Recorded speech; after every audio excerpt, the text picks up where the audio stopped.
Dear student, today I will be discuss the British education policy under chapter Civilizing the Native, Educating the Nation.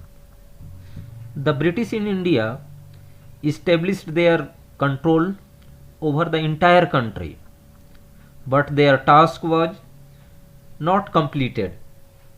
With it, they felt that they had a cultural mission. They had to civilize the natives by giving them proper education and by changing their customs and values. For this, it was necessary to study Indian history, philosophy, and law. William Jones, an expert in law and a linguist, took this task. He began to study ancient Indian texts on law, philosophy, religion, politics, morality, arithmetic, medicine, and the other sciences. Englishmen like Henry Thomas Colebrook and other British officials were also busy discovering the ancient Indian heritage, mastering Indian languages, and translating Sanskrit and Persian works into English. William Jones set up the Asiatic Society of Bengal in Calcutta.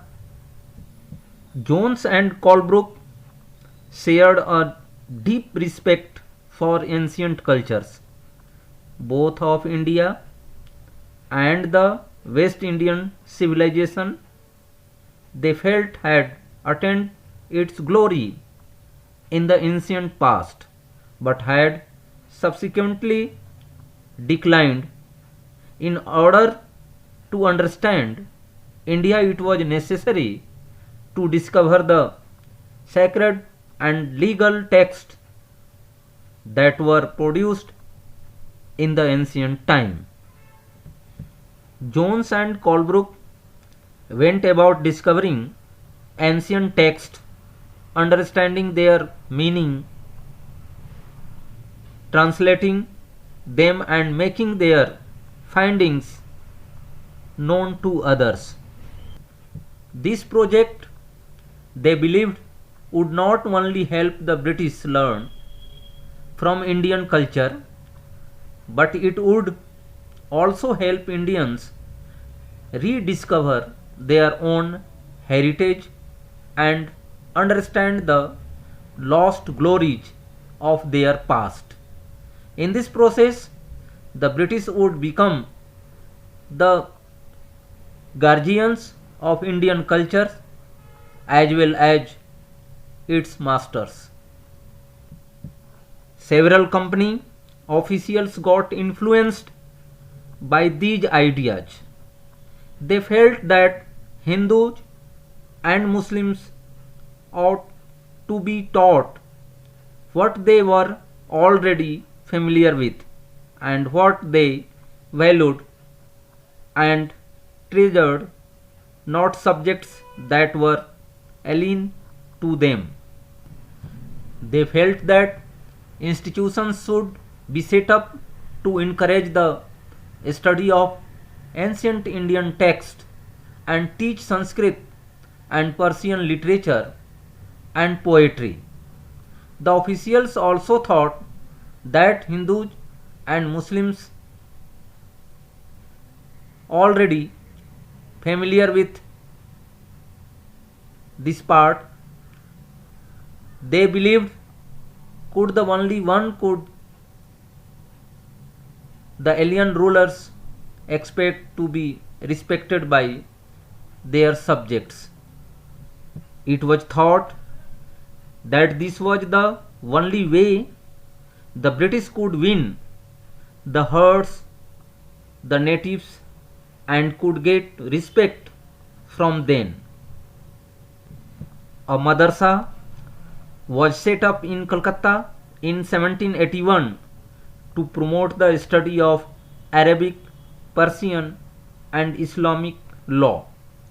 In 1791, the Hindu College was established in Banaras to encourage the study of ancient Sanskrit texts that would be useful for the administration of the country. Not all company officials shared these views. They began to criticize the Orientalist vision of learning. They strongly disapproved the British effort to encourage the study of Arabic and Sanskrit language and literature. James Mill was one of those who attacked the Orientalists.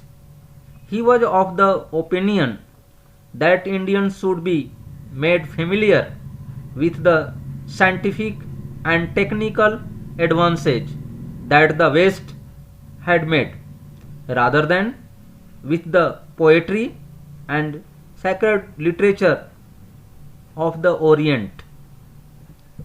Thomas Macaulay, another critic of Orientalists, saw India as an uncivilized country that needed to be civilized. He emphasized the need to teach Indians the English language. He argued that the British government in India stop wasting public money in promoting Oriental learning, for it was of no practical use. He felt that knowledge of English would allow Indians to read some of the finest literature the world had produced. It would make them aware of the developments in Western teaching of English, could thus people changing their tastes, values and culture. Finally, the English Education Act of 1835 was introduced. The decision was to make English the medium of instruction for higher education and to stop the promotion of Oriental institutions like the Calcutta Madrasa and Banaras Sanskrit College.